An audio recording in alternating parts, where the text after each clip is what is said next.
सन्माननीय सदस्य डॉक्टर संजय कुटे।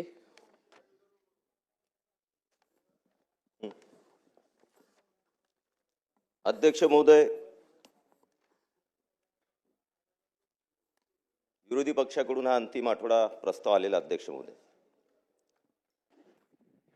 यावर मी माझं मत मांडण्यासाठी उभा आहे। अध्यक्ष महोदय, आदरणीय विजूभाऊंनी जवळपास 1 तास 2 मिनिट एवढं मोठं प्रदीर्घ भाषण दिलेलं आहे, पण त्यामधले शेवटचे 5 मिनिट जर सोडले विजूभाऊ, तर विदर्भावर तुम्ही कुठंच बोलले नाही। विदर्भातलं अधिवेशन आहे, विदर्भातले प्रश्न, विदर्भातल्या समस्या, विदर्भाची डेव्हलपमेंट, विदर्भासाठी काय केलं पाहिजे, काय कसं आपलं व्हिजन असायला पाहिजे, विदर्भ कसा विकसित होईल, यावर बोलणे अपेक्षित होतं। पण शेवटचे 5 मिनिट का होईना तुम्ही विदर्भाच्या भूमिकेला किंवा त्याला स्पर्श केला, त्याबद्दल तुमचं धन्यवाद करतो अध्यक्ष। पण अध्यक्ष महोदय, जेव्हा हा प्रस्ताव अध्यक्ष महोदय आपण वाचतो, अंतिम आठवडा प्रस्ताव, 3 पेजेसचा अंतिम आठवडा प्रस्ताव, 3 पेजेस। माझ्या 21 वर्षाच्या आयुष्यामध्ये 3 पेजेसचा प्रस्ताव, अंतिम आठवडा प्रस्ताव मी कधीच बघितला नाही, कधीच बघितले नाही अध्यक्ष। आणि विजूभाऊंनी बोलता बोलता 1 तास 2 मिनिट बोलल्यानंतरही यातले विजूभाऊ 80% विषय आहेत की त्याला तुम्ही स्पर्श करू शकले नाहीत या अंतिम आठवडा प्रस्तावातल्या 80% विषयांना। तुम्ही वाचून घ्या इकडेच प्रस्ताव। आता 1 तास 2 मिनिट तुम्ही भाषण दिलं, मी जर या प्रत्येक मुद्द्याला स्पर्श करायचा म्हटलं तर कमीत कमी 3 तास लागतील। त्यामुळे 3 तास तरी बोलण्यासाठी आपण वेळ द्यावा, जेणेकरून अंतिम आठवड्या प्रस्तावाला न्याय देता येईल। पण काय झालं अध्यक्ष महोदय माहिती आहे का, विरोधी पक्ष नेता नाही आहे, आणि आता तुम्ही तशी नसले तरी तुम्ही विरोधी पक्ष नेताच आहात विजू, आम्ही तर मानतो। परंतु यांच्यात काय झालं अध्यक्ष महोदय माहिती आहे का, शिवसेनेने विरोधी पक्ष नेत्यासाठी आपला अर्ज दिला, काँग्रेसवाल्यांना वाटते की आपला झाला पाहिजे, आणि तसा विजूभाऊचा हक्कही आहे। परंतु झालं काय की हा अंतिम आठवडा प्रस्ताव येत नाही, ते आदित्य ठाकरे साहेबांनी त्यांचा अंतर्गत विषय, त्याच्यावर आपला काही विषय नाही। परंतु भास्कर जाधव साहेबांच्या नावाने दिला होता, मध्ये आलं होतं की आदित्यची इच्छा आहे, मग भास्कर साहेबांना सगळं ते म्हणतील तसं। पण तो विषय असा आहे, भास्कर जाधव साहेबांनी अंतिम आठवडा प्रस्ताव तयार केला, विजूभाऊ माहित आहे ना, त्यामध्ये विदर्भ सोडून सगळे विषय घेतले, विदर्भाचं अधिवेशन, विदर्भाच्या जनतेला न्यायाची कोणतीच भूमिका नाही, सगळे वेगळे विषय घेऊन टाकले। मग विजूभाऊ तर विदर्भाचे आहे, ठाण्या भाग आहे, गरम झाले की आम्ही मांडणार विरोधी पक्ष अंतिम आठवडा प्रस्ताव। भास्कर जाधव साहेबांनी मी ऑलरेडी दिलेला आहे, मी तयार केलेला आहे, पण विजूभाऊंनी शेवटी तो खेचून आणला, आणि त्यामध्ये अशा प्रकारे झालं की मग काही हे विषय, काही ते विषय, करत करत करत सगळ्यांचे विषय घालत घालत घालत घालत हा 3 पेजचा प्रस्ताव झाला। एक पान नाही त्यांचं, 1.5 पान होतं, 1.5 पान त्यांचं होतं, 1 पान तुम्ही वाढवलं, आणि 1 पान जे आहे ते मग जे आले सुले होते की हा विषय टाका, तो विषय टाका, नांदेडचा टाका, पुण्याचा टाका, या जमिनी टाका, त्या जमिनीचा टाका, मग हे ज्येष्ठ नागरिकांचा टाका, कोणी म्हणे त्या आपल्या ते असतात ना काय बालसंगोपन आपल्या अधिकाऱ्यांचा टाका, असे ज्याला जे वाटलं ते विषय दिले घुसूनच झाला अंतिम आठवडा प्रस्ताव तयार। याचं काय प्रतिबिंब पडते विजू, की तुमच्याकडे मुद्दे नाहीत, बोलण्यासारखं काही नाही, निराशेमध्ये आहे, सगळे एक दुसऱ्याच्या पाय ओढण्यामध्ये बिझी आहेत, तेवढेच आहे। पण त्याच्यातही पाय ओढायची प्रॅक्टिस जोरात चालू आहे, संभ्रमावस्था आहे न। या राज्याचे मुख्यमंत्री देवेंद्रजी फडणवीस साहेब ज्या पद्धतीनं हे राज्य चालवत आहेत, ज्या पद्धतीने एक एक निर्णय होत आहे त्या राज्यामध्ये, ज्या पद्धतीनं शेतकरी असो का व्यापारी असो का शेतमजूर असो का उद्योग असो, सगळ्या विषयाला न्याय देण्याची जे गतिमानतेने सरकार चालू आहे, मुद्देच नाहीत। तुमच्याकडे मुद्देच राहिले नाहीत. त्यामुळे कसे ओढून ताडून अंतिम आठवडा प्रस्तावना आणि या अधिवेशनात सूप वाजवावं, बस एवढाच तुमचा याच्या मागचा उद्देश दिसतोय. अजून दुसरं काय होतं का तुमच्यावर थोडासा म्हणजे तसं व्हायला नाही पाहिजे, तुम्ही विदर्भाचे नेते आहात, तुमच्यावर त्याचा परिणाम व्हायला नाही पाहिजे, पण थोडा झालेला आहे. बघा, इतके तुम्ही विषय मांडले, याच्यात भ्रष्टाचार, नांदेड हे, या जमिनीत हे, त्याच्यात ते, अजून काय काय ते हॅममध्ये ते, त्याच्यात एकही विषय नाही सोडला, एकही डिपार्टमेंट नाही. पण एकही विषयावर तुम्ही पुराव्यासहित इथं काही सिद्ध करू शकले नाही. फक्त हवेत याच्यात भ्रष्टाचार एवढा उन्हाला, त्याच्यात तुम्हाला आदिवासी डिपार्टमेंट, हे डिपार्टमेंट, ते डिपार्टमेंट, हा भाग, तो भाग, काहीच नाही. आमच्या वेळेस तसं नव्हतं. आम्ही जेव्हा आरोप करायचो नाही एखाद्या विषयाला धरून, तर पुरे पुरावे इथं टेबल करायचो आम्ही. तुम्ही एकही पुरावा देऊ शकले नाही. फक्त भ्रष्टाचार बोलायचं. परिणाम कशाचा माहिती आहे का? दिल्लीचा परिणाम. काय मत्सुरी, काही विषयाला की शेवटी त्याला मत्सुरीशी जोडायचं. असंच तुमचं झालंय आता. काही विषयाला की भ्रष्टाचार, सिद्ध कुठं करताय तुम्ही? कुठं कागदपत्र आहेत तुमच्या? अरे तुम्ही सोडा, आपले जयंतराव पाटील ज्येष्ठ आपले सदस्य आहेत, मी त्याच्या 2-3 भाषणात एवढ्यात ऐकले या विधानसभेतल्या हिवाळी अधिवेशनात. प्रत्येक विषयात माझ्याजवळ एवढे कागद आहेत, माझ्याजवळ एवढे पुरावे आहेत, माझ्याजवळ ही माहिती आहे. ती काय घरी ठेवण्यासाठी या कपाटामध्ये? कशासाठी माहिती जमा करून ठेवता? जर महाराष्ट्रातल्या जनतेला खऱ्या अर्थाने तुम्हाला न्याय द्यायचा असेल आणि सरकार जर चुकीचं करत असेल, एकही प्रकरण तुम्ही आणत नाही उजेडात. घरी आहेत माझ्याजवळ खूप माहिती आहे. जयंत पाटील साहेब हमेशा देऊ का माहिती? माझ्याजवळ खूप माहिती आहे. कशासाठी माहिती आहे? त्याचं करणार काय? काहीच नाही. फक्त बोलण्यामध्ये या पद्धतीनं आणून उगीच जनतेमध्ये, आणि जनता एवढी आता सुज्ञ झालेली आहे की जनता हे सगळं समजते. आणि म्हणून विजूभाऊ तुम्हाला आजच सांगतो, या अंतिम आठवडा प्रस्तावाच्या निमित्तानं जनता एवढी सुज्ञ झालेली आहे, एवढी समजदार झालेली आहे. आणि आता नवीन पिढी आहे हो, नवीन पिढीला तुम्ही नाही फसवू शकत. मत्सुरी करून सगळ्यांना सगळं समजते. हा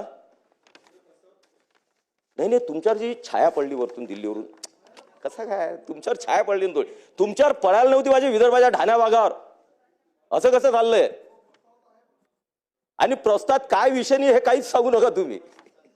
जो जोडला तो विषय प्रस्ताव घेऊन जातो आता. आणि काय होते की ती सवय पडली. आणि आज विजूभाऊच्या भाषणामध्ये एवढे शब्द ऐकले की त्या शब्दांमध्ये मुंबईची झलक दिसत होती.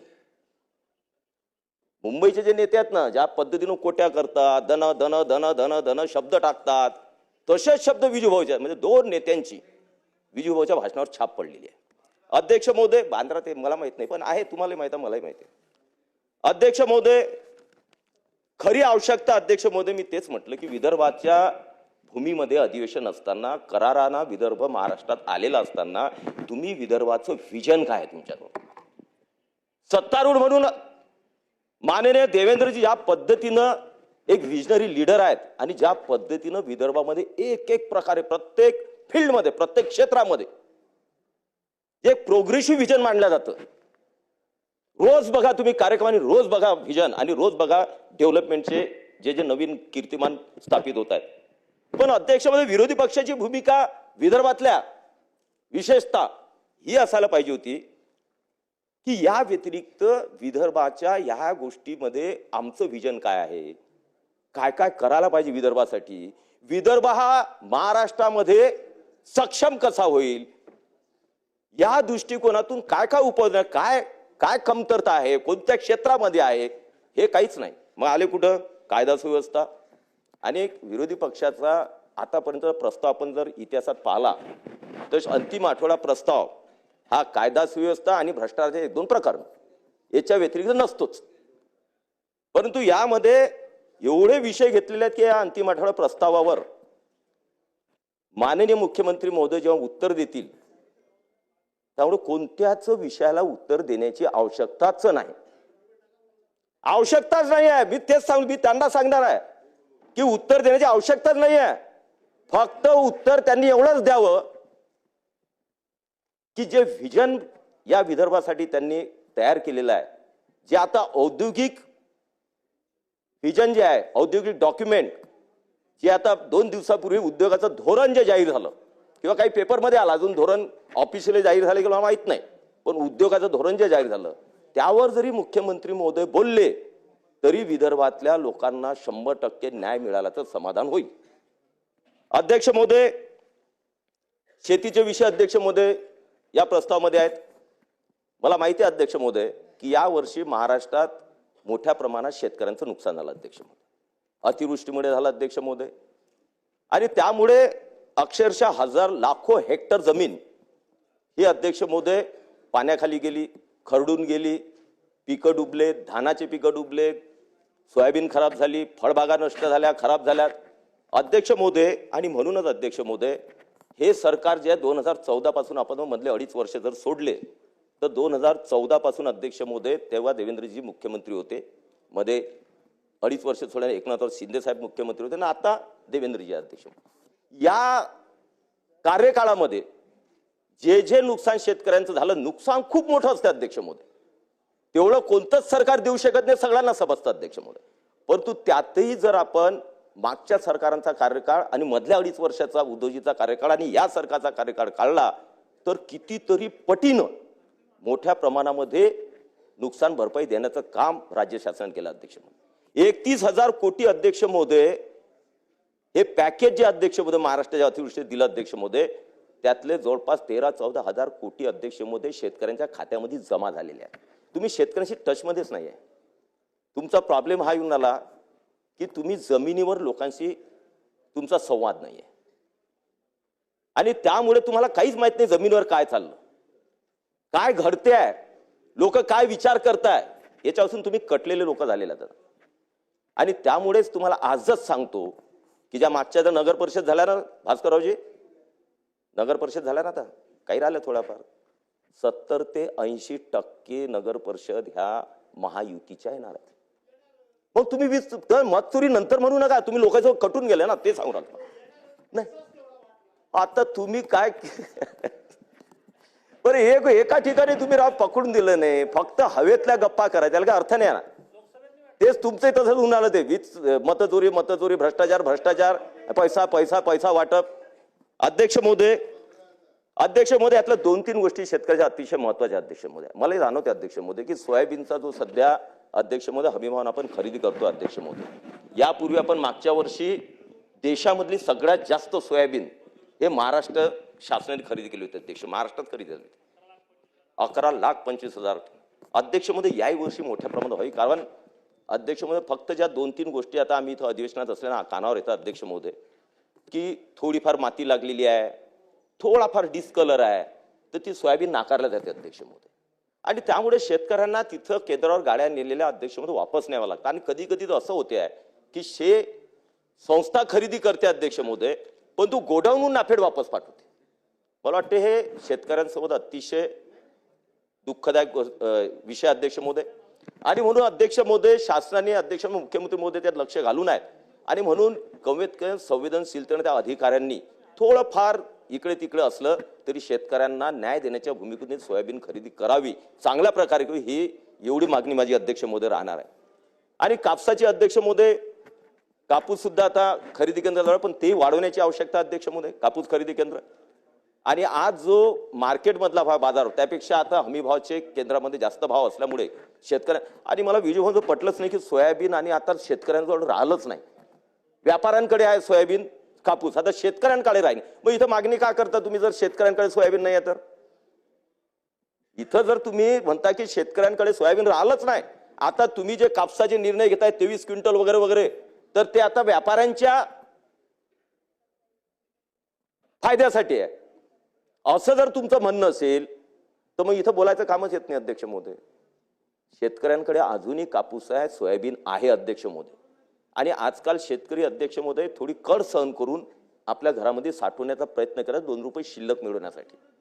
आणि त्यामुळे अध्यक्ष महोदय शेतकऱ्यांचा हा सोयाबीन कापूस हा व्यवस्थितरित्या हमीभावानं खरीदला गेला पाहिजे, यासाठी व्यवस्थेमध्ये सुधारणा केली पाहिजे अध्यक्ष महोदय. धान जे आहे मागच्या वर्षी आपण पाहिलेलं आहे, यांच्या शासनामध्ये कधीच धानाला अनुदान दिलं नाही अध्यक्ष महोदय, परंतु बोनस जे आहे, परंतु मागच्या वर्षी सुद्धा 700 रुपये बोनस याच शासनाने दिलं आणि याही वर्षी मला अपेक्षा आहे की या विदर्भाचं अधिवेशनात सूप पाजवत असताना धान, कापूस, सोयाबीन याला हायलाईट करून, कारण सध्याची अत्यंत आवश्यकता किंवा आवश्यक विषय ते अध्यक्ष महोदय, त्याला आपण ऍड्रेस करावं मुख्यमंत्री, ही माझी विनंती आहे अध्यक्ष महोदय. अध्यक्ष महोदय, आता मी ड्रग्ज वगैरे काही बोलणार नाही अध्यक्ष महोदय, कायदा सुव्यवस्थेवर. कारण अध्यक्ष महोदय महाराष्ट्राचे मुख्यमंत्री हेच गृहमंत्री अध्यक्ष महोदय, त्यामुळे अतिशय प्रामाणिकपणे, अतिशय कठोरपणे कायदा सुव्यवस्थेचा प्रश्न ते हाताळतात अध्यक्ष महोदय. आपण पाहिलेला अध्यक्ष महोदय की ज्या ज्या ठिकाणी जे जे गुन्हे घडले अध्यक्ष महोदय, त्या गुन्ह्यांवर ताबडतोब कारवाई करण्याचे निर्देश, ताबडतोब त्याच्यावर कठोर कारवाई करण्याची भूमिका, प्रत्येक प्रकरण जर आपण तपासलं अध्यक्ष महोदय तर त्या प्रत्येक प्रकरणामध्ये कठोर भूमिका घेण्याचा अध्यक्ष महोदय निर्णय हा गृहमंत्र्यांनी केलेला अध्यक्ष महोदय. आणि म्हणून अध्यक्ष महोदय काही गोष्टी त्या मनाला वेदना देणाऱ्या आहेतच. एक जरी छोट्या मुलीवर किंवा महिलेवर जर अत्याचार होतो, हजारो किती आकडे टाकायचे आणि याचे इतके झाले, हे मला वाटते बोलत असताना संवेदनशील जर असलो आपण माणूस, ते हे आकडे किंवा या पद्धती शेतकरी आत्महत्येचे आकडे असतील किंवा बलात्काराचे आकडे असतील, हे शक्यतोवर मांडू नये सभागृहामध्ये. याचा परिणाम हा जो आहे हा वेगळा परिणाम मानसिकतेवर लोकांच्या होत असतो. आणि म्हणून अध्यक्ष महोदय, एक जरी बलात्कार झाला, एक जरी छोट्या मुलीचा बलात्कार होऊन मर्डर झाला, अतिशय वेदनादायी गोष्ट आहे अध्यक्ष महोदय. आणि हे कोणी सांगत नाही अध्यक्ष महोदय, ह्या घटना घडतात. आणि यामध्ये आपण पाहिलं जर अध्यक्ष महोदय, हे सगळे आपण आमदार लोक अध्यक्ष महोदय, आपल्या सगळ्यांना माहिती आहे की या सगळ्या घटना 99% हे ओळखीचे किंवा शेजारी पाजारीच असतात किंवा ओळखीचे असतात. महिलांवर किंवा लहान बालिकांवर अत्याचार करणं अध्यक्ष. आता हे सरकार रोखल्यापेक्षा आपल्याला रोखण्याची आवश्यकता आहे अध्यक्ष महोदय.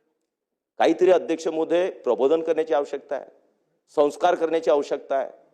आपण फक्त मुलींना दोष देतो, मुलांना दोष देतो, मुलींना आणि मुलांना दोघांना समानतेनं अध्यक्ष महोदय एक प्रबोधन करून, किंवा एक तर बघा तुम्ही बलात्कार करणारे कोण असतात, शक्यतोवर ओळखीचे असतात, पण तेही 50+ वाले. याचाही विचार कुठेतरी आपल्याला करावा लागेल, चिंतन करावं लागेल अध्यक्ष महोदय.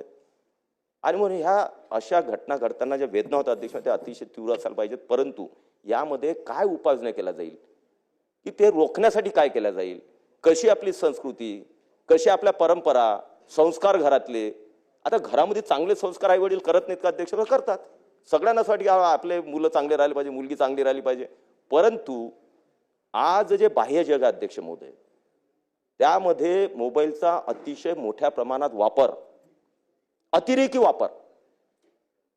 आज जर मोबाईल अध्यक्ष महोदय, मी OTT प्लॅटफॉर्मवर बरेच वेळेस विधानसभेमध्ये केला, केंद्र शासनाने जरी विचारलं की आपण प्रस्ताव करून OTT प्लॅटफॉर्मवर आपण काही निर्बंध आणलेच पाहिजे. कोणती अशी गोष्ट नाही की OTT प्लॅटफॉर्मवर मुलं पाहू शकत नाहीत. अश्लीलता, बिभत्सता, सगळे प्रकार. आणि अध्यक्ष महोदय, त्यामध्ये बालमनावर असेल, बाकीच्या याच्यावर मनावर हा परिणाम होत राहतो आणि त्यातून हे प्रकरण घडण्यामध्ये सुद्धा मदत होत राहते. पण याकडे आपण दुर्लक्ष करतो. हे का घडलं, इतके बलात्कार झाले, इतके हे झालं, तितकं लहान मुलं पॉक्सो लागला, हे झालं, ठीक आहे, पण मूळ काय याचा कधीच विचार करणार नाही आपण. आणि म्हणून याचाही विचार करणे आवश्यक आहे. जागोजागी आपण एकतर एक बघा, सगळं काही शासनावर या गोष्टीमध्ये महिलांच्या बद्दल जर आपण संवेदनशील आहोत तर सगळं शासनावर ढकलून आपल्याला चालणार नाही. त्या त्या भागातल्या आमदारांनी अध्यक्ष महोदय आपल्या भागामध्ये आपल्या भगिनी, आपल्या मुली यांना त्रास होणार नाही या दृष्टिकोनातून अधिकाऱ्यांशी संपर्क करून आपली यंत्रणा स्वतःची तयार करून अध्यक्ष महोदय आपणही वॉच ठेवला पाहिजे. आपल्या भागात या घटना घडणार नाही याची दक्षता. जसं आता पण आता पांदन रस्त्यामध्ये अध्यक्ष आमदार खुश झाले, पांदन रस्त्याचे आमदार अध्यक्ष झाल्यामुळे एकदम खुश. पण कधीतरी सरकारने हे पण विचार केला पाहिजे की कायदा सुव्यवस्था असेल, पण विषय जाऊ द्या, कायदा व्यवस्था खून वगैरे बरं, हे दरोडे वगैरे जाऊ द्या, पण कबीर महिलांबद्दल संवेदनशीलता असल्यामुळे ठेवल्यामुळे महिलांच्या याच्यामध्ये जे जे काय गुन्हे असतात वेगवेगळ्या प्रकारचे, बलात्कारापासून छेडखानीपासून सगळे, त्यासाठी आमदारांची कमिटी ही त्या त्या भागात मतदारसंघात नेमली पाहिजे आणि सगळे अधिकार आमदारांना दिले. जे पांदन रस्त्याचे आपण घेतले ना, तसेच त्याचे घ्या, जबाबदारी तर काही घ्यावंच लागेल. आपल्या भागात जर ह्या गोष्टी घडतायत अध्यक्ष महोदय, तर आमदारांचंही कर्तव्य अध्यक्ष, लोकप्रतिनिधी आहेत, त्यांच्या आवाजाला किंमत आहे, त्यांचा एक धाक असतो अध्यक्ष महोदय. पण त्यात राजकारण काय होते की एखाद्या गल्लीमध्ये आपण म्हटलं अतिरिक्त इथं मुलींना त्रास होतो, लगेच दुसरा होते, नाही नाही नाही हे राजकारण करतायत. ते गोष्टी अंगावर घेण्याची ताकद आमदारांनी ठेवली पाहिजे. कारण शेवटी मुलींचं संरक्षण, महिलांचं संरक्षण हे फक्त सरकारचं काम नाही, हे आपलंही काम आहे. आणि त्या पद्धतीने आपण काम केलं तर निश्चितपणे सरकारपेक्षा आपला जास्त फरक पडू शकतो, असं मानणारा मी एक छोटारण कार्यकर्ता आहे. अध्यक्ष महोदय, याच्यामध्ये एक विषय आला मध्ये फिमेल ऑफिसरचा, आपल्या ज्या महिला अधिकारी अध्यक्ष महोदय, आणि खरी गोष्ट आहे केंद्र शासनानं अध्यक्ष महोदय महिला ज्या कर्मचारी अधिकारी असतात त्यांच्या बाल संगोपनासाठी किंवा डिलिव्हरीच्या प्रेग्नन्सीच्या पहिल्या आणि आफ्टर डिलिव्हरी, आता तुम्ही अध्यक्ष महोदय तुम्हाला माहिती आहे की मुलीचा जन्म झाल्यानंतर 1 वर्ष तरी त्याचं आईनं संगोपन करणे आवश्यक असतं, आई त्याच्यासोबत असणे आवश्यक असते अध्यक्ष महोदय. परंतु आपल्याकडे तेवढी नाही आहे. केंद्र शासनाकडे 2 वर्ष त्यांना ती लीव असते अध्यक्ष महोदय. तर माझी नम्रतेने विनंती राहणार आहे की मुख्यमंत्री महोदयांना महिला कर्मचारी अधिकाऱ्यांसाठी जी लीव आहे, प्रेग्नन्सी आणि डिलिव्हरी लीव, ती 2 वर्ष बालसंगोपनासाठी द्यावी, जेणेकरून त्यांना त्यांच्या मुलाला चांगल्या प्रकारे संगोपन करता येईल अध्यक्ष महोदय. अध्यक्ष महोदय, ज्येष्ठ नागरिकांचा विषय अध्यक्ष महोदय, मला आठवते अध्यक्ष महोदय, मी एवढ्यासाठीच बोलणार, जास्त विषय घेणार नाही, पण ज्येष्ठ नागरिक आपण अमेरिकेमध्ये अध्यक्ष पाहतो अध्यक्ष महोदय की ज्येष्ठ नागरिकांची सर्व जबाबदारी जी आहे ती शासन घेते अध्यक्ष महोदय. म्हणजे एक सर्टन काळानंतर त्या ज्येष्ठ नागरिकांची आरोग्यापासून खाण्यापाण्यापासून त्यांना ज्या सुविधा पाहिजे असतात तर शेवटी अंत्यसंस्कारापर्यंत, कारण तिथं कल्चरच वेगळा, मुलं मुली चालले जातात दुसरीकडे, तरी पण आपल्याकडे ते कल्चर नसल्यावर सुद्धा अध्यक्ष महोदय आपण या विचार केला पाहिजे की बऱ्याचशा आई वडिलांना अध्यक्ष महोदय मुलं वागवत नाहीत, त्यांना ट्रीटमेंट चांगली देत नाहीत. इतक्या गोष्टी आपण आजूबाजूला पाहत राहतो की आई वडिलांसोबत काही काही मुलं आणि सुना किंवा मुली कशा प्रकारे वागतात. आणि म्हणून ते ज्येष्ठ नागरिक अध्यक्ष महोदय त्यांना शेवटी मुला मुली असल्यानंतरही एक प्रकारचं वेगळं जीवन जगावं लागतं. आणि मग त्या शेवटच्या आयुष्यामध्ये त्यांना आधार नसतो, किती हाल त्यांचे होतात, काय त्यांच्या म्हणजे भावना असतील, ह्या जर आपण समजलो अध्यक्ष महोदय तर ज्येष्ठ नागरिकांसाठी सुद्धा शासनानं जर ह्या कायदा आहे की मला माहित नाही, पण तू त्या मुलानं जर आई वडिलाला व्यवस्थित वागवलं नाही किंवा त्रास दिला तर त्यावर कायद्यान्वये मोठी शिक्षा किंवा त्या प्रकारचं काहीतरी बंधन आणून या पद्धतीने करायला पाहिजे अध्यक्ष महोदय, बिल आणलं पाहिजे. आणि मुलांना सुद्धा आणि मुलींना शेवटी ते आई वडील होणारच आहेत भविष्यामध्ये. आपण आपल्या आई वडील चांगले वागत नाही तर आपले मुलं कसे वागवणार आहेत, हा साधारण विचार करून ज्येष्ठ नागरिकांबद्दल एक चांगलं धोरण अध्यक्ष महोदय आपल्या महाराष्ट्र शासनाने आणावं अशी माझी विनंती राहणार अध्यक्ष महोदय. अध्यक्ष महोदय, एक विषय असा आला होता की मराठा आरक्षण, ओबीसी आरक्षण, बंजारा, धनगर, आदिवासी प्रश्न या संदर्भात राजकीय पातळीवर द्वेषपूर्ण वक्तव्य जाणून तयार केला तणाव. अध्यक्ष, तणाव कोणी निर्माण केला अध्यक्ष महोदय? हा तणाव कोणी अध्यक्ष महोदय महाराष्ट्रात निर्माण केला? हा आपणच केला ना अध्यक्ष महोदय, आपणच दोषी नाही आहे अध्यक्ष महोदय. मराठा वर्सेस ओबीसी, आता आमचे विजय निघून गेले इथून, काय आवश्यकता होती अध्यक्ष महोदय? तुम्ही या महाराष्ट्राचे सन्मान्य सदस्य आहे, नेते आहे, मंत्री राहिलेले आहेत, एका पक्षाचे मोठे नेते आहेत, आपण एका समाजाची कशी बाजू घेऊ शकतो अध्यक्ष महोदय? कशी बाजू घेऊ शकतो अध्यक्ष महोदय? आणि का वातावरण खराब होणार नाही? आता विजूभाऊंनी काय काय बाजू घेतलेल्या आपण सगळ्यांनी पाहिलेल्या आहेत आणि तेच या प्रस्तावामध्ये येत आहे अध्यक्ष महोदय. हे आणायच्या पहिले आपण विचार करायला पाहिजे, चिंतन करायला पाहिजे होतं की आपण मराठ्यांबद्दल काय बोललो, ओबीसीबद्दल काय बोललो, का नाही अध्यक्ष महोदय? आमचे एक सन्मान्य सदस्य होते जे आता माजी आमदार झालेत, ते मराठ्यांची बाजू घ्यायचे ओबीसीच्या विरोधात, हे ओबीसीची बाजू मराठ्यांच्या विरोधात.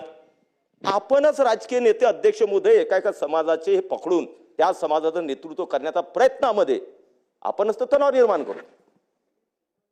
आपण सर्वसामान्य प्रत्येक माणसाचं नेतृत्व करतो ही जर भावना आपण ठेवली तर हे तणाव कमी होतील अध्यक्ष महोदय. परंतु नाही, आपल्याला आपल्या पोळ्या शेकायच्या असतात, त्यामुळे आपण आपल्या पद्धतीने चालतो. आता बंजारा, धनगर, किती वेळेस तुम्ही विषय करणार? सगळ्या एक तर गोष्ट माहिती आहे ना सगळ्यांना, कोणत्या विषयात काय होणार आहे इतकं माहीत नसणारा एकही लोकप्रतिनिधी या महाराष्ट्रात इथं बसलेला नाही. सांगा बंजारा आणि धनगरच्या मध्ये काय होणार आहे? सांगा ना, कोणाचं असेल तर. कोणीही स्पष्ट बोलणार नाही. सगळ्यांना माहिती आहे की बंजारा आणि धनगर या आरक्षणामध्ये काय होणार आहे. प्रत्येक लोकप्रतिनिधीला माहिती आहे. पण तो आपली वोट बँक सांभाळायची आहे आणि आपले मतदारसंघाला कमी होऊ नये म्हणून कोणताही प्रश्न आपण अंगावर घेतो. हा यांना आरक्षण मिळालंच पाहिजे. मिळालं की नाही हे माहित असते, मिळणार नाही तेवढं तर खुश करायचं आहे. नाही तर आपले 10,000 मतं जातात की नाही बोलणार साहेब. त्यामुळे ऍड्रेस करावंच लागतं. आणि याच्यामध्येच तर तणाव वाढत चालला पुन्हा समाजांमध्ये. कारण लोकप्रतिनिधी असे ताकदवर नाही ना जे स्पष्ट ते बोलणारे. स्वतःची पुढची आमदारकी कशी टिकेल याच्या विवंचनेमध्ये पूर्ण महाराष्ट्र खड्ड्यात केला चालेल, पण माझी आमदारकी टिकली बाई हा एकमेव उद्देश आपला चालू असतो. मराठामध्ये काय आरक्षणामध्ये काय होणार आहे माहिती आहे. 54 मोर्चे झाले, त्यानंतर सन्मान्य जरांगे पाटील साहेबांचं आंदोलन चाललं, आतापर्यंत चालूच आहे. शेवटी काय झालं हे आपल्याला माहिती आहे, त्यांनाही माहिती आहे, मराठा समाजाला माहिती आहे. शेवटी सरसकट नान सोडून दिला. हे पहिलेच आपण सांगत होतो ओबीसीत घेता येणार आहे डायरेक्टली, हेही पहिले माहिती होतं, त्यांनाही माहिती होतं, आपल्यालाही माहिती होतं, जनतेलाही माहिती होतं. मग आंदोलन कशासाठी? शेवटी तेच होणार आहे हे माहिती असताना स्वतःचं नेतृत्व, स्वतःला आपल्याला पुढे जायचं याच्यामध्ये जर आपण महाराष्ट्र पेटवत असू अध्यक्ष महोदय, तो कोणत्याही संघटना असो की कोणते राजकीय पक्ष असो, तर हे महाराष्ट्राचं भविष्य चांगलं आपण करत नाही. हा माझा स्पष्ट म्हणणं अध्यक्ष महोदय. मी फक्त अध्यक्ष महोदय शेवटच्या मुद्द्यावर येणार अध्यक्ष म्हणजे विदर्भाच्या दृष्टीने अतिशय महत्वाचा विषय अध्यक्ष महोदय. अध्यक्ष महोदय मी पाहतोय अध्यक्ष महोदय 2004 पासून आमदार अध्यक्ष महोदय. 2004ला आमची भूमिका काय होती जेव्हा मी विधानसभेमध्ये प्रवेश केला अध्यक्ष महोदय, वेगळ्या विदर्भाची भूमिका आमची अतिशय स्ट्रॉंग होती, अतिशय स्ट्रॉंग. भाजप म्हणून आम्ही वेगळ्या विदर्भाच्या एकदम समर्थनार्थ होतो. मला आठवते अध्यक्ष महोदय नागपूरमध्ये आम्ही हमेशा अधिवेशन बंद पाडायचो वेगळ्या विदर्भासाठी. आग्रही मागणी आमची असायची, भावना पण आमची होती. पण अध्यक्ष महोदय हळूहळू काळ गेला. 2014ला अध्यक्ष महोदय माननीय देवेंद्रजी फडणवीस या राज्याचे मुख्यमंत्री झाले आणि त्यानंतर अध्यक्ष महोदय ज्या पद्धतीने त्यांनी विदर्भाला न्याय देण्याचा प्रयत्न सुरू केला आणि त्याला महाराष्ट्राला कोणा लोकांनी विरोध केला नाही, कारण ती वास्तविकता होती. माननीय बाळासाहेब ठाकरे जे आहेत हिंदू हृदय सम्राट, त्यांनी सुद्धा म्हटलं होतं विदर्भात येऊन की मला सत्ता द्या, विदर्भाचा जर पूर्ण विकास झाला नाही मी जबाबदारी घेतो. कारण ती त्यांनाही माहिती होती विदर्भ मागे पडलेला आहे. 5 मिनिट. तर त्यामुळे अध्यक्ष महोदय मुख्यमंत्री महोदय जेव्हा देवेंद्रजी झालेत 2014 पासून आणि ज्या पद्धतीनं प्रत्येक क्षेत्रामध्ये विदर्भाला न्याय देण्याचा आणि पुढे नेण्याचा त्यांनी प्रयत्न चालू केला अध्यक्ष महोदय, त्यामुळे वेगळ्या विदर्भाची मागणी हळूहळू अध्यक्ष मग मागे पडायला लागली. प्रभूजी भावनात्मक विचार जाणारे आम्ही नाही विदर्भवासी की तुम्ही 105 हुतात्म्यांचं काय म्हणतात ते बलिदान आणि त्याच्यामुळे तुम्ही मराठी लोक एकत्र राहिले पाहिजे याच्यावर जाणारे आम्ही नाही आहे. आम्ही वास्तविकतेत जगणारे माणसं आहे. ते 105 हुतात्मे आम्हाला तेवढंच आहे, अभिमान आहे. परंतु विदर्भ हा जेव्हा महाराष्ट्रात सामील झाला तेव्हा आम्ही राजधानी होती नागपूर, सीपी बेरारची, प्रांताची, एका राज्याची, एक राज्याचं नेतृत्व नागपूर करायचं, तरी आम्ही मराठी माणसासाठी ते याच्यासाठी महाराष्ट्रात आलो. आणि म्हणून याचाही विचार आणि मला आनंद आहे गोष्टीचा की 2014 पासून ज्या पद्धतीने देवेंद्रजी वगैरे नेतृत्व करायला लागले, कोणत्याही महाराष्ट्रातल्या पार्टीनं आणि लिडरशिपनं विदर्भाच्या विकासासाठी कुठं विरोध केला नाही. आणि म्हणून आम्ही विदर्भाची मागणी मागे पडत अध्यक्ष महोदय. पण देवेंद्रजी ज्या पद्धतीनं व्हिजनरी नेता आहेत, ज्या पद्धतीने या विदर्भाला पुढे नेण्याचं काम करतायत, मला वाटतं महाराष्ट्रातल्या सगळ्यांनी त्या गोष्टीसाठी पाठिंबा देणे आवश्यक. तुम्ही देताय, आनंद आहे अध्यक्ष महोदय. एक लक्षात घ्या अध्यक्ष महोदय, विदर्भामध्ये सगळ्यात बॅकलॉग कोणाचा होता? एक तर सिंचन आणि रस्ते. MSCBचा होताच, तो हळूहळू पुढे जात गेला. तेव्हा ते ऊर्जा मंत्री होते बावनकुळे साहेब, मागच्या वेळी ऊर्जा मंत्री आहेत, आता देवेंद्रजी आहेत, ते व्यवस्थित चालू आहे. पण 2 गोष्टीमध्ये मी पाहिलं 2014च्या वेळी महाराष्ट्रात काहीच नव्हतं. इन्फ्रास्ट्रक्चर रस्त्याच्या मध्ये महाराष्ट्रातला विदर्भ एकदम नगण्य आणि सिंचनामध्ये नगण्य. म्हणजे विदर्भामध्ये तुम्ही जर जायचं फिरायचं म्हटलं तर दुपत्रीकरण एखादा रस्ता दिसायचा विदर्भामध्ये. 4 लेनचा तर विषयच नाही, समृद्धी त्याच्यावर विषय नाही. आणि बाकीच्या गावां तालुक्या प्लेसवर गेलं तर एक गाडी जाईल एवढाच रस्ता. कुठून तुमचे उद्योग येणार आहेत? कुठून आर्थिक सुबत्ता येणार आहे? कसा विदर्भ महाराष्ट्राची बरोबरी करू शकणार आहे? आणि म्हणून 2014 पासून माननीय मुख्यमंत्री महोदयांनी आणि आदरणीय गडकरी साहेबांनी ज्या पद्धतीने इन्फ्रास्ट्रक्चरवर लक्ष दिलं, आज आम्ही या स्टेजवर आहे विदर्भ, की एक चांगल्या प्रकारचं इन्फ्रास्ट्रक्चर विदर्भामध्ये निर्माण झालेलं. अध्यक्ष, आज समृद्धी महामार्गाकडे अध्यक्ष महोदय मुंबई, नाशिक किंवा संभाजीनगर इथं टाकणारे उद्योग आता नागपूरची वाट पकडायला लागलेत, की ठीक आहे 1-2 तासात तर आपण एरिया कव्हर करू शकतो, जाऊ शकतो, ट्रान्सपोर्ट होऊ शकतं. आणि म्हणून आता विदर्भाकडे लोक यायला लागले. तुम्ही म्हणजे विदर्भात काय केलं? विदर्भाचे उद्योग. पहिले इन्फ्रास्ट्रक्चर तयार केलं.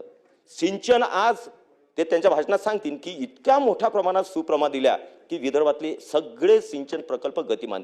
तसा जिगाव अध्यक्ष महोदय, जिगावमध्ये पण आम्ही मागणी करतोय. निश्चितपणे माझा आग्रहच राहणार की जिगाव प्रकल्पाला लवकरात लवकर आपल्याला पुन्हा 2 वर्षात पहिल्या टप्प्याचं पाणी अडवण्याचं आहे. 1,00,000 हेक्टरला आमच्या भागामध्ये पाणी मिळणार आहे. त्याचे टेंडर सुद्धा आहे, पण पैसा लवकरात लवकर मिळावा त्यासाठी आमचा आग्रह राहणार अध्यक्ष. आणि अध्यक्ष महोदय, दुसरा देश सिंचन आता परिपूर्णतेकडे जाते, महाराष्ट्रातही जाते आहे. भरपूर मोठ्या प्रमाणात सगळे प्रोजेक्टला आपण मान्यता दिलेली आहे. विदर्भातही आपण मोठ्या प्रमाणात दिलेली आहे. नदीजोड प्रकल्प विदर्भामध्ये देवेंद्रजीचं व्हिजनरी व्हिजनमधून आणि मराठवाड्यात सुद्धा नदीजोड प्रकल्पाच्या माध्यमातून सुजलाम सुफलाम आणि चांगलं करण्याचा प्रयत्न. हे बघा, तुम्ही असं म्हणून प्रोजेक्ट टाकला की वरतून टपकला की 1 वर्षात पुन्हा होणार नाही. काहीतरी दूरदृष्टी असावी लागते, काहीतरी पुढच्या याच्यामध्ये कुठपर्यंत आपण केलं पाहिजे हे तर असलं पाहिजे, त्याचं नियोजन असायला पाहिजे. पण नियोजनच केलं नाही तर 2047ला देश विकसित कसा होईल? त्यामुळे त्याचं नियोजन, त्याची नीवता आताच ठेवावं लागेल आपल्याला. आणि त्या पद्धतीने देवेंद्रजी विचार करतात, आपणही तसाच विचार करतो आणि केला पाहिजे सगळ्यांनी. असं काही देवेंद्रजी करतात बस दिलं सोडून असं नाही आहे. आपण सुद्धा आपल्याला आपल्या भागातलं काय समजतं, काय करायला पाहिजे याचं सुद्धा प्रेझेंटेशन आपण वेळोवेळी शासनासमोर केलं पाहिजे अध्यक्ष. आणि म्हणून माझं अध्यक्ष महोदय 2 गोष्टी फक्त शेवटच्या सांगणार आणि संपवणार अध्यक्ष महोदय. एक बघा, या विदर्भामध्ये ताकद किती आहे पर्यटनाची. जशी कोकणमध्ये समुद्र किनारा आहे, पण तो आपण पाहिजे त्या प्रमाणामध्ये काही नियम कायदे याच्यामुळे तो पाहिजे तेवढ्या प्रमाणात पर्यटन पुढे जात नाही आहे, विकास होत नाही आहे. विदर्भामध्ये अध्यक्ष महोदय जळगाव जामोद पासून विदर्भ चालू तो माझ्या मतदारसंघापासून विदर्भाचं शेवटचं टोक आहे. तर तुम्ही जर अध्यक्ष महोदय जळगाव जामोद पासून पुढे अकोला जिल्हा, बुलढाणा जिल्हा, अकोला जिल्हा, अमरावती जिल्हा आहे, 3 जिल्ह्याचा जर सातपुड्याच्या रेंज जर अध्यक्षमध्ये पाहिल्या, अतिशय सुंदर फॉरेस्ट आहे, अनटच फॉरेस्ट आहे.